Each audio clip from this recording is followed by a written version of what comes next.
ವೀಕ್ಷಕರಿಗೆ ನಮಸ್ಕಾರ. ನೀವು ನೋಡ್ತಾ ಇದ್ದೀರಾ ಬಿಪಿ ನ್ಯೂಸ್ ಕನ್ನಡ. ನಾನು ಭುವನ.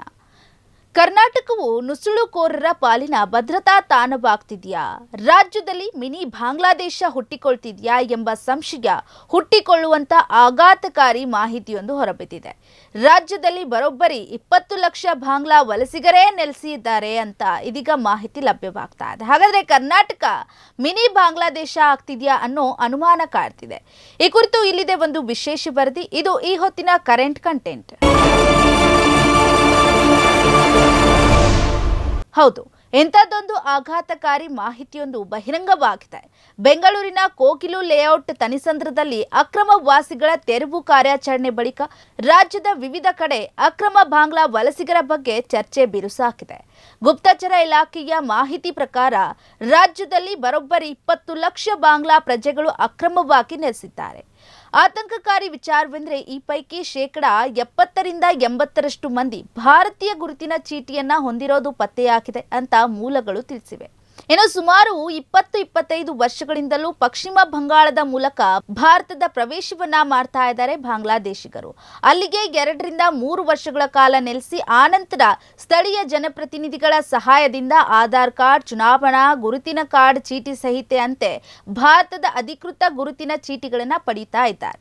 ಆನಂತರ ಕರ್ನಾಟಕ ಸಹಿತ ಸೇರಿ ಬೇರೆ ರಾಜ್ಯಗಳ ಕಡೆ ವಲಸೆ ಹೋಗ್ತಿದ್ದಾರೆ. ದುರಂತ ಅಂದ್ರೆ ಇವರಿಗೆ ನಮ್ಮ ರಾಜಕೀಯ ನಾಯಕರುಗಳೇ ವೋಟ್ ಬ್ಯಾಂಕಿಂಗ್, ವೋಟರ್ ಐಡಿ ಮಾಡಿಸಿಕೊಟ್ಟಿರೋ ಸಾಧ್ಯತೆ ಹೆಚ್ಚಿವೆ. ಇನ್ನು ಪಾಕ್ ಮತ್ತು ಚೀನಾ ಗಡಿಭಾಗದಲ್ಲಿರುವಂತೆ ಬೇಲಿ ಅಥವಾ ಗೋಡೆ ಮಾದರಿಯ ಯಾವುದೇ ಸುರಕ್ಷೆ ಭಾರತ ಬಾಂಗ್ಲಾದೇಶ ಗಡಿಭಾಗದಲ್ಲಿಲ್ಲ. ಪ್ರಮುಖವಾಗಿ ಪಶ್ಚಿಮ ಬಂಗಾಳದ ಗಡಿಭಾಗದಲ್ಲಿ ಯಾವುದೇ ಭದ್ರತಾ ಸಿಬ್ಬಂದಿ ಜವಾಬ್ದಾರಿಯಿಂದ ಕೆಲಸ ಮಾಡ್ತಾ ಇಲ್ಲ ಎಂಬ ಆರೋಪಗಳು ಕೂಡ ಕೇಳಿ ಬರ್ತಾ ಇದೆ. ಕೇವಲ ಗದ್ದೆ, ಬಯಲು, ಮಣ್ಣಿನ ರಸ್ತೆಯ ಗಡಿಭಾಗವಾಗಿದೆ. ಈ ಮಾರ್ಗವಾಗಿಯೇ ಬಾಂಗ್ಲಾದೇಶಿಗರು ಭಾರತಕ್ಕೆ ಬರ್ತಾ ಇದ್ದಾರೆ. ಇಲ್ಲಿನವರು ಬಾಂಗ್ಲಾದೇಶಕ್ಕೆ ಹೋಗ್ತಾರೆ. ಹೀಗಾಗಿ ದಿನಗೂಲಿ ಕೆಲಸಕ್ಕೆಂದು ಬರುವಂತಹ ಕಾರ್ಮಿಕರು ಪಶ್ಚಿಮ ಬಂಗಾಳದಲ್ಲೇ ಕೆಲವು ವರ್ಷ ಉಳಿದುಕೊಂಡು ಆನಂತರ ದೇಶದ ವಿವಿಧೆಡೆ ಜೀವನಕ್ಕಾಗಿ ವಲಸೆ ಹೋಗ್ತಿದ್ದಾರೆ.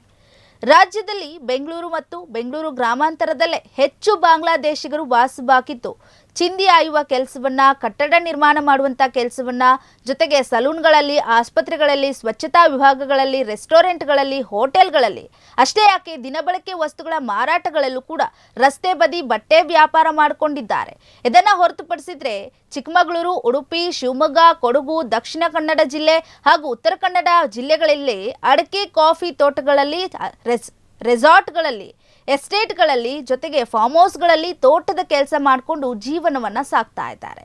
ಕೆಲವರು ಕುಟುಂಬ ಸಮೇತ ವಾಸವಾಗಿದ್ರೆ ಇನ್ನು ಕೆಲವರು ಸಿಂಗಲ್ ಆಗಿ ವಾಸವಾಗಿರೋದು ಪತ್ತೆಯಾಗಿದೆ. ಅಲ್ಲದೆ ಈ ಅಕ್ರಮ ಬಾಂಗ್ಲಾ ವಲಸಿಗರರು ಸುಮಾರು 15-20 ವರ್ಷಗಳಿಂದ ಕರ್ನಾಟಕದಲ್ಲೇ ವಾಸವಾಗಿದ್ಕೊಂಡು ಭಾರತೀಯ ಅಧಿಕೃತ ಗುರುತಿನ ಚೀಟಿಯನ್ನ ಪಡೆದುಕೊಳ್ತಾ ಇದ್ದಾರೆ. 10 ಮಂದಿ ಬಾಂಗ್ಲಾದೇಶಿಗರು ನಂತರ ಭಾರತೀಯರ ಪಾಸ್ಪೋರ್ಟ್ ಅನ್ನ ತೆಗೆದುಕೊಂಡು ಬೇರೆ ಬೇರೆ ದೇಶಗಳಿಗೆ ತೆರಳ್ತಾ ಇದ್ದಾರೆ ಅಂತ ಮೂಲಗಳು ತಿಳಿಸಿವೆ. ಒಟ್ನಲ್ಲಿ ಕರ್ನಾಟಕ ಇವರಿಗೆ ಭದ್ರತಾ ದೃಷ್ಟಿಯಿಂದ ಸೇಫ್ ಅನ್ನಿಸ್ತಾ ಇದೆ. ದಿನದಿಂದ ದಿನಕ್ಕೆ ವಲಸಿಗಾರರ ಸಂಖ್ಯೆ ಹೆಚ್ಚಾಗ್ತಿದೆ ಅನ್ನೋದು ಆತಂಕಕಾರಿ ವಿಚಾರವಾಗಿದೆ. ಇದಾಗಿತ್ತು ಈ ಹೊತ್ತಿನ ಕರೆಂಟ್ ಕಂಟೆಂಟ್. ಸಮಗ್ರ ಸುದ್ದಿಗಳಿಗಾಗಿ ಸದಾ ಗಮನಿಸಿ ಬಿಬಿ ನ್ಯೂಸ್ ಕನ್ನಡ. ಇದು ಕನ್ನಡಿಗರ ಪ್ರತಿಧ್ವನಿ.